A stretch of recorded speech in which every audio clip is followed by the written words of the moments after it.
সুবহানাল্লাহ।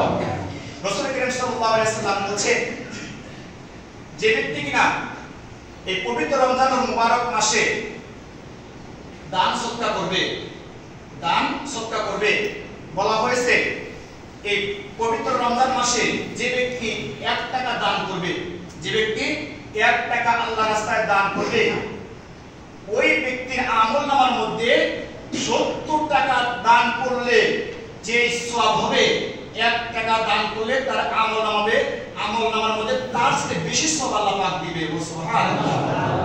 রাসূল করিম সাল্লাল্লাহু আলাইহি ওয়াসাল্লাম সব সময় দান খরচ করতেন, কিন্তু তুলনামূলক এই পবিত্র রমজানুল মুবারক মাসে এসে বেশি বেশি দান সদকা করতেন। আসসাদাকাতু তারাদ্দুল বালা, মানুষ যখন কিনা কি করে দান সদকাগুলো করে, তখন তার বালা মুসিবত আল্লাহ পাক তার কাছ থেকে দূরীভূত করে দেয়। সুবহানাল্লাহ।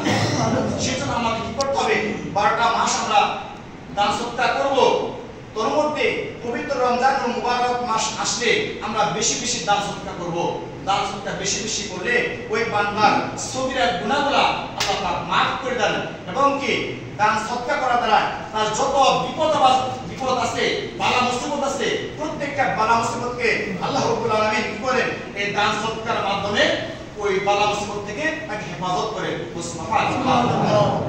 সম্মানিত হাজির, রাসূল করিম সাল্লাল্লাহু আলাইহি ওয়াসাল্লাম ইরশাদ করেছেন, যে ব্যক্তি কিনা কোন রোজাদার ব্যক্তিকে 1 গ্লাস পানির মাধ্যমে ইফতার করাবে, অথবা একটা খেজুরের মাধ্যমে ইফতার করাবে, আল্লাহ রাব্বুল আলামিন এই যে বান্দা যে ইফতার করাবে একটা খেজুরের মাধ্যমে, ওই বেচারা, ওই ব্যক্তি, ওই মুসলমান সারাদিন রোজা রেখে যে সওয়াব আল্লাহ পাকের কাছে নৈকট্য লাভ করবে, পাবে, ওই পরিমাণ সওয়াব ওই ব্যক্তির আমলনামার মধ্যে দিবে যে ব্যক্তি অপরকে ইফতার করালো।